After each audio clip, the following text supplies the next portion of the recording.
दोस्तों, कश्मीर के पहलगाम में जहां पे आतंकवादियों द्वारा 26 से ज्यादा भारतीयों को मार दिया गया, बहुत ज्यादा दुखद घटना है। जहां पे बहुत सारी फोटोज और वीडियो सामने आ रही है, जिसको देख के एक आम इंसान का, एक आम भारतीय का दिल दहल जा रहा है। हम सबको गुस्सा भी बहुत आ रहा है कि एक धर्म को टारगेट करके उनको मारा गया आतंकवादियों द्वारा।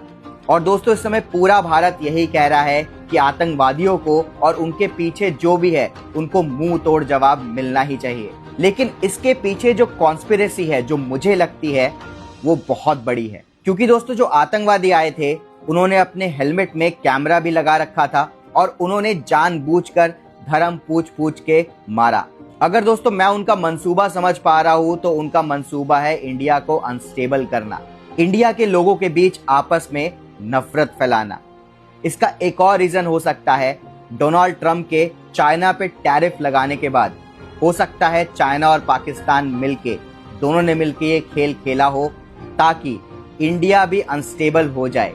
क्योंकि अब चाइना से जो सारा बिजनेस है वो इंडिया आने वाला था और शायद चाइना और पाकिस्तान से ये बर्दाश्त नहीं हो रहा था, इसलिए वो चाहते हैं इंडिया भी अनस्टेबल हो जाए। यहाँ पे दंगे फैले, यहाँ पे लोग आपस में लड़े, यहाँ पे टेररिस्ट अटैक और ज्यादा बढ़े, कश्मीर अनस्टेबल हो, पूरा भारत अनस्टेबल हो, ताकि जितने भी इन्वेस्टर्स हैं वो इंडिया में इन्वेस्ट ना करे, पीछे हट जाए। दोस्तों, मैं यही कहना चाहूंगा, हमें अपने फौज पे यकीन रखना चाहिए। हमारी फौज मुंह तोड़ जवाब देगी, जरूर देगी। हमारे फौज में पूरी कैपेबिलिटी है। पर हम जो भारत के सिटीजन हैं, हम अपने देश में रहते हुए ऐसा कोई स्टेप ना ले, ऐसी कोई चीज ना करे, भले वो सोशल मीडिया में हो या फिर अपनी नॉर्मल जिंदगी में हो, जिसकी वजह से भारत में इंस्टेबिलिटी भड़के। इस समय भारत के लोगों को जरूरत है कंधा से कंधा मिला के आपस में एकजुट रहने को और अपनी सरकार और अपनी फौज को सपोर्ट करने को। चाहे वो ऑपोजिशन पार्टीज हो, चाहे कोई भी हो, सबको इस समय भारत के सरकार और उनकी फौज पे यकीन दिखाना होगा, आपस में बिना लड़े और बिना बहस किए।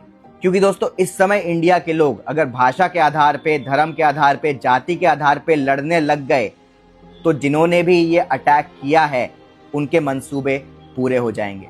तो एज एन इंडियन मैं यही बोलना चाहूंगा, हम सबको इस समय एकजुट रहना चाहिए।